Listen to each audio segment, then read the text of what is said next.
Hello, ladies. I am so excited to talk about this topic of how to connect with our feminine energy, how to connect and embrace that inner goddess and activate those feminine traits that are already inherently within us, but maybe we've been out of touch with them.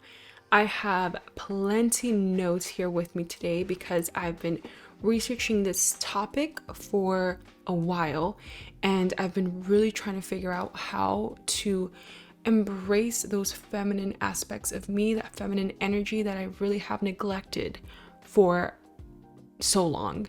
I have my little notes here on what feminine and masculine energy are.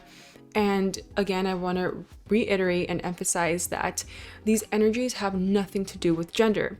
Each individual, you and me, we have both of these energies.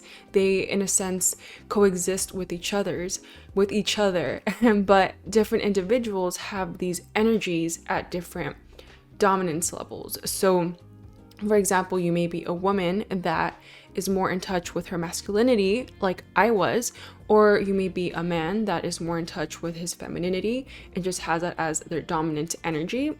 So again, just to reiterate, it has nothing to do with gender. However, on average, men are usually more in touch with their masculine energy. It's more dominant, and in women, naturally, for the most part, on average, they're more in tune. They have more of a dominant feminine core, feminine energy. I want to get into specific traits of masculine energy and what they are characterized by. So just generally, masculine energy is more of stability, predictability, the protective energy, the logical energy. The strengths of masculinity and masculine energy are willpower, clarity, focus, as well as just organization, structure, rules, and order. So, feminine energy. Feminine energy is flowy, it's dynamic, it is creative, it is when we tap into our creativity, it is magnetic. It is a very, very, very magnetic energy, meaning that it attracts what it wants. So, for example, I was reading about how the masculine has to really work and follow specific steps to get the end result, the desired result, whereas for a more feminine energy, it's more of that magnetism. It is attracting from the universe what it wants. Not to say it's an energy that doesn't have to work for it, but it just has that different element to it that attracts things to it. So I thought that was really cool. And also feminine energy is more loving, it's flowing, it's nurturing, it's a passion. When you're passionate about things, it's that very charismatic energy. That's how I envision it in my mind. So those are just a couple of snippets, a couple of characteristics for masculine and feminine energy. There are way more, but just to give you an idea of what they embody. Now, let's talk about imbalance in our femininity, which there are signs, and I feel like I had all of these signs. So, sorry, my lips are always chapped. So, these are signs of you being imbalanced with your femininity, out of touch, or maybe you're a wounded feminine energy.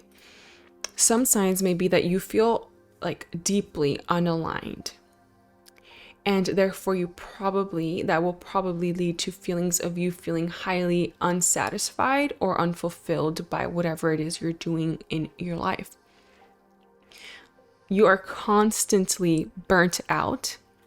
That's me. I'm always burnt out.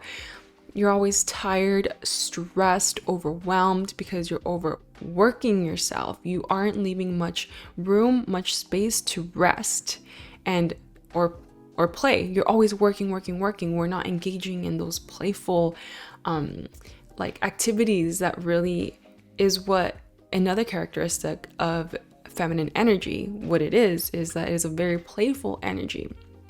So because you're not leaving much space for that, you just feel burnt out, tired, overworked, stressed, like you are just over the top with everything that's happening, like you want to throw the towel. Other symptoms or signs of you being out of touch and imbalanced with your feminine energy is that you have very low confidence levels. This can lead to you being needy in your relationships, whether it's in a romantic relationship or just family, friends, or other people that you have a relationship with. It can make you very codependent because you don't feel safe. The feminine energy has to feel safe for it to flourish, for it to come out. And if you don't feel safe, you're going to start feeling very manipulative. Like you have to manipulate the circumstance. You have to manipulate people around you to get what you want because of this very, like, this high level of distrust, of mistrust that you have in other people. And also, another sign is that you are not very good at setting boundaries. You have very weak boundaries. Therefore, you are probably a people pleaser. You don't stand up for yourself, which is why sometimes maybe later you feel like you have to manipulate the situation or manipulate people to get what you want because you couldn't stand up for yourself to begin with. Therefore, you aren't being straightforward, so you think you have to be deceitful or like sneaky about getting what you want, even though that's not your true intention. You just may have a very wounded or a deep imbalance in your femininity. So that was interesting. So those are just some signs. Of course, this is not an exhaustive list. There are more signs to this, but this is just from the research I was doing and the videos I was watching.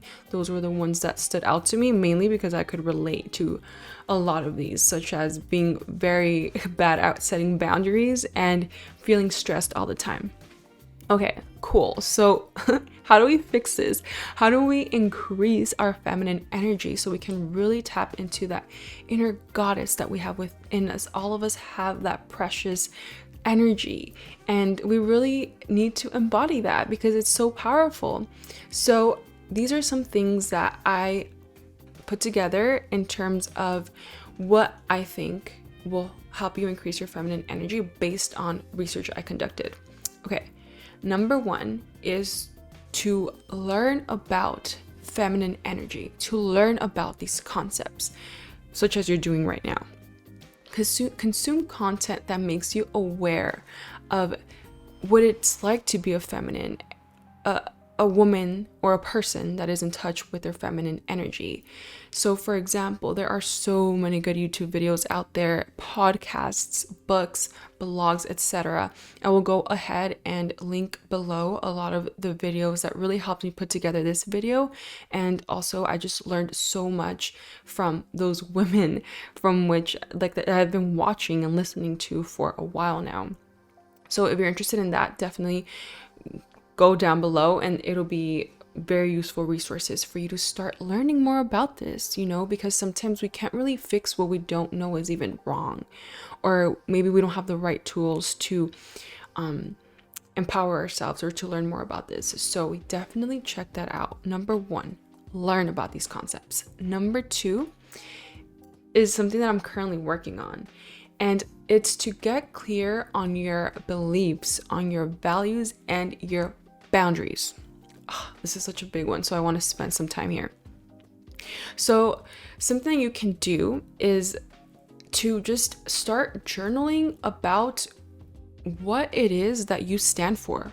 What do you believe in? What are your non-negotiables? Like, hey, this is where I draw the line. I feel like sometimes we get confused with modern society and we feel like everything has to go. We don't want to say no to things because we don't want to seem closed-minded or like we're too rigid. And of course, like, I think we should always be open-minded about everything, but we also need to understand that at one point we need to define us and what is enough for us, or what things we are not okay with. That doesn't mean we're going to stop other people from engaging in whatever they want to do in their life, but this is about you. What are you okay with? What are you not okay with? So this is a process that I've been going through, is really journaling and meditating on what that is for me. What are my values? What are my cores? What are my core values? What do I believe in? What do I stand for? So I'm working on this, and as I work more on this, I will make more videos on what's helping me. I don't yet want to talk too much about this because I want to try and test it out and see what works for me before I, communicate that with you. So if that's something that you're interested in, let me know. Maybe I'll make a video about what I'm doing and what's working for me and what isn't, in terms of getting clear on my values, morals, beliefs, boundaries. Okay, so this is very important because it serves as your inner compass. It helps you determine, like I mentioned, what is aligned with you and what isn't. It serves as like your filter. So very important. And also like setting clear boundaries. Like this, I was on the phone with one of my friends before I started this video, and we were talking about like her and I, we struggle with being assertive because we don't want to come off as like too aggressive, or we don't want to, because we're such people pleasers. At least I am. I'll speak for myself. I don't like when people don't like me. So sometimes I just go with the flow. I stay in a conversation more than I should because I'm afraid of, I don't know how to cut it. Or I'll be around people that I'm like, I'm not vibrating on the same level as you. Like, you're bringing me down a little. Like, how do I get out of this? I stay because I don't know how to speak up for myself. So something that really helped me from a video that I watched was to treat assertiveness differently. So approach assertiveness with love and kindness, because that's what it is. When you're setting boundaries, you are showing love for yourself, and you are showing love to the other person because you're like, hey, I love you enough to like let you know that, I'm not vibing with this. Like, you deserve to know. You deserve to know what's going on in my mind. You deserve an explanation. So really approaching it with that love, that softness, that kindness, which in a sense is what feminine energy is about as well. And also like not being afraid to be vulnerable, not being afraid to like vocalize why it is that we're saying this, expressing our actual emotions, not just being an observer of them, which I struggle with that. A lot of times I'm like, oh, I'm aware of what I'm thinking, and I think that means I'm expressing them. No, it doesn't mean lash out. It doesn't mean any of that, but it means like, don't just observe your emotions, act on them within healthy boundaries, of course. So yeah, that definitely was something I needed to hear. And also stop focusing on other people's opinions. Getting clear on what you believe in, on your values and boundaries. You are defining yourself. You're not letting other people's opinions define you. So just take inventory of all the ways in which you seek validation from others versus from yourself. Okay, so that was number 2, is to get clear on your values, beliefs, and boundaries. Number 3 is to unfollow all the people that make you feel bad about yourself. And this goes for social media as well as real life. And this one's self-explanatory, right? Like, we really need to learn to let go of toxic situations, toxic people. We need to learn how to stop following people that maybe set unrealistic beauty standards or standards of a lifestyle. Sometimes, like, I struggle with this because sometimes I'm like, oh, I don't want to feel like a hater. Like, I don't want to unfollow you because I'm hating. No, like, change the mindset too. Right now I'm healing and I just don't want to see certain things. I want to align myself and see things and be around people that align with where I'm at. Later, I may be more comfortable seeing different type of content, being around different type of people, but for now, I'm not, and that's okay. Meet yourself where you're at, show yourself grace. So number 4 is to surround yourself with other women. Oh my gosh, this is so important. I've recently have been connecting with more women, and it's been a game changer. So ideally, you want to be around women that are in touch with their femininity in a healthy way, because they'll serve as role models, right? And additionally, you want to be around women that you can talk to, vent to, relate to, women that empower you, women that uplift you, women that are, like, ideally are not talking about other women. Stay away from that. Be around women that are only uplifting, vibrating high, because that's the energy that you want to be at. Also, be wary of other women that maybe can't keep friendships with other women.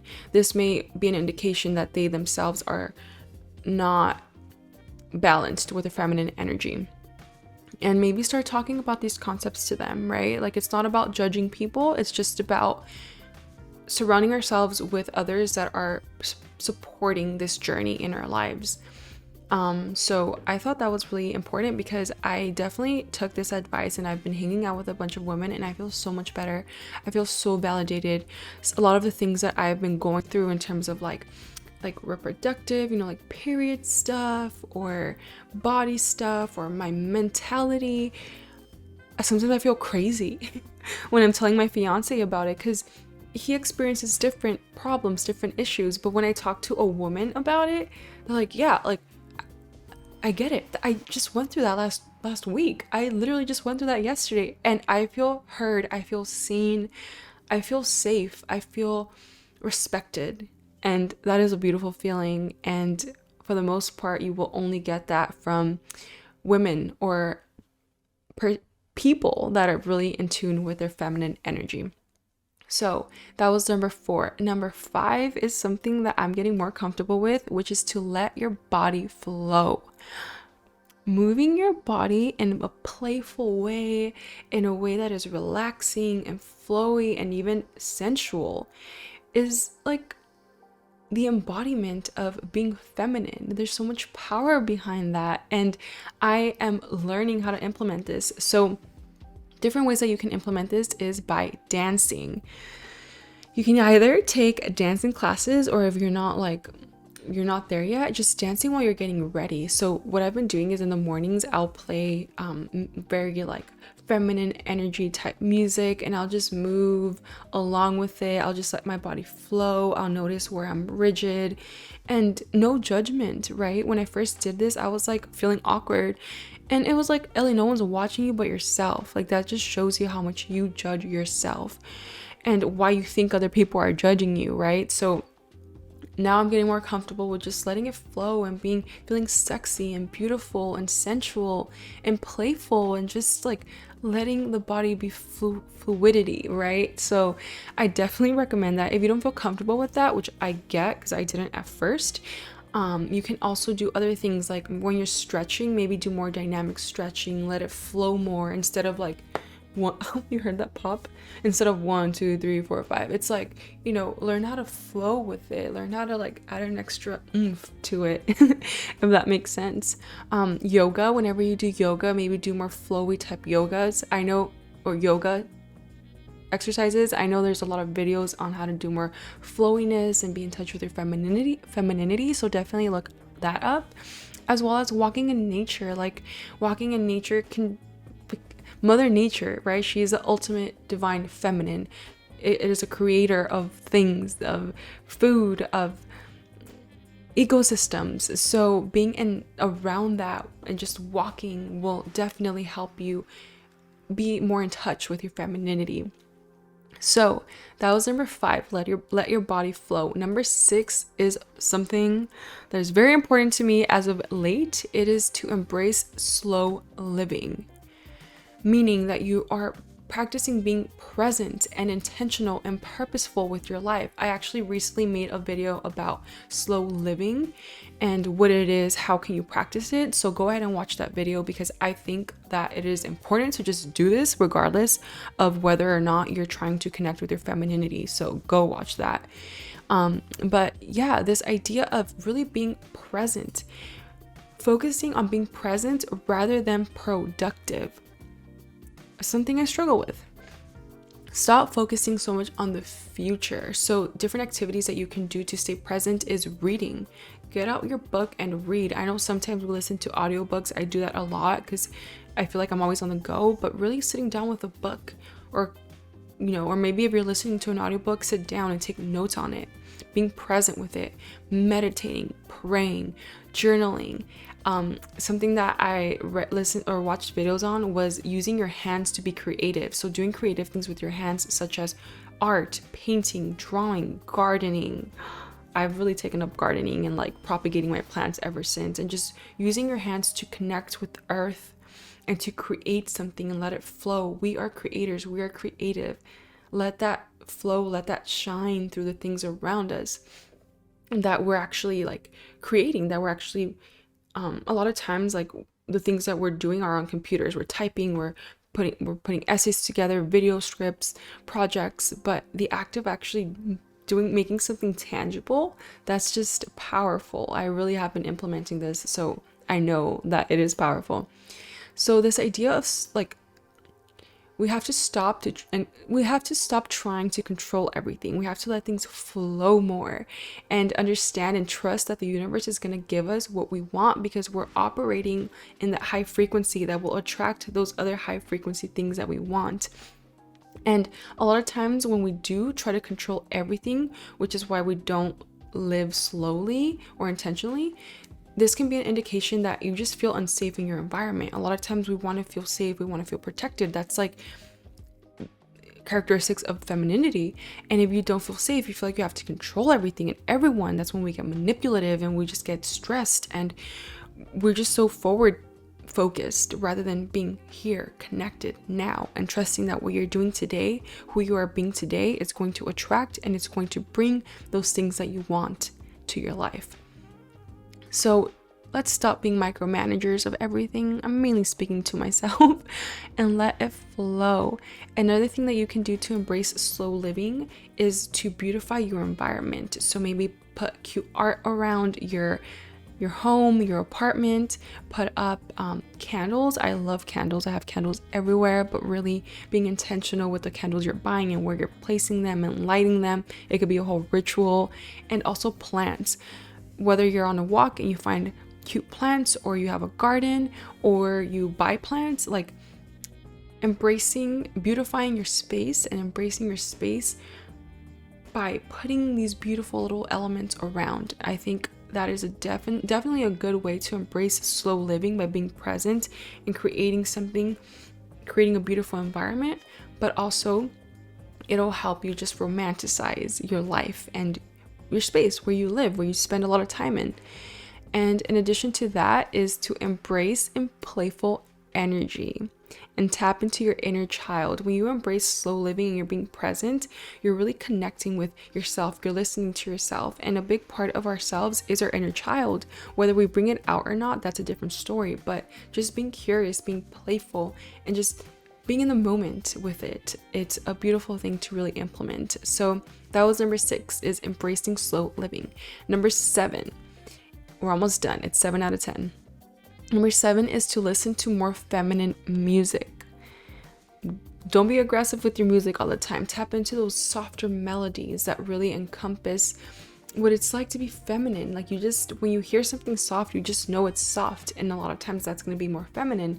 So music that is soft and flowy. So for example, classical music. Personally, I love soft jazz or like soft lo-fi beats that are more like jazzy with jazzy undertones.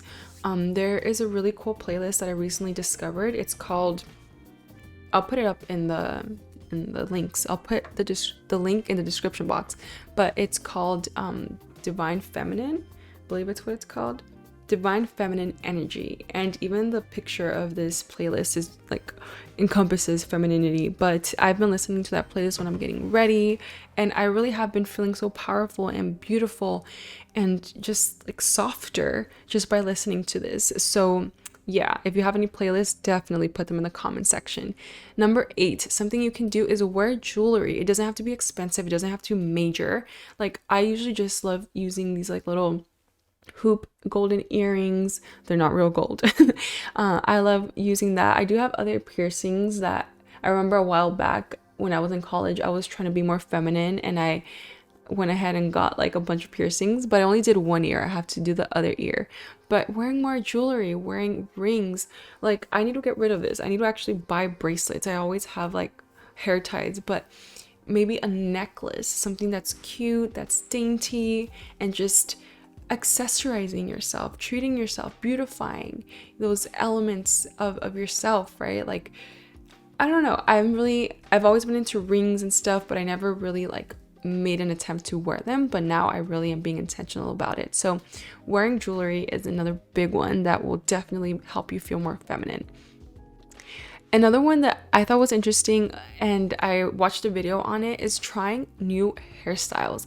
A lot of times we're just so stuck with like part my hair in the middle, slide it downward, maybe like curling it or straightening it, or changing your part, or doing half ponytail or doing full ponytail, or just getting creative with your look and embracing a new way to fix your hair and to comb it. And I feel like I did try this one once and I felt so weird at first because I'm like, no, like it doesn't, my hair shouldn't go that way. But then afterwards, like it was just a matter of finding the right hairstyle that, like, maybe this one makes me feel sexy, maybe this one makes me feel cute and adorable, maybe this one makes me feel mature and, you know, assertive. So playing around with different hairstyles, I was like, that is such a good idea. I need to do more of that.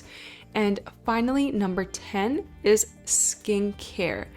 Trying different products. They don't have to be expensive. It could just be like basic lotion. I'm barely getting into skincare, so I personally get intimidated by this sometimes, but just like moisturizing your body, like your feet, your legs before bed, after a shower,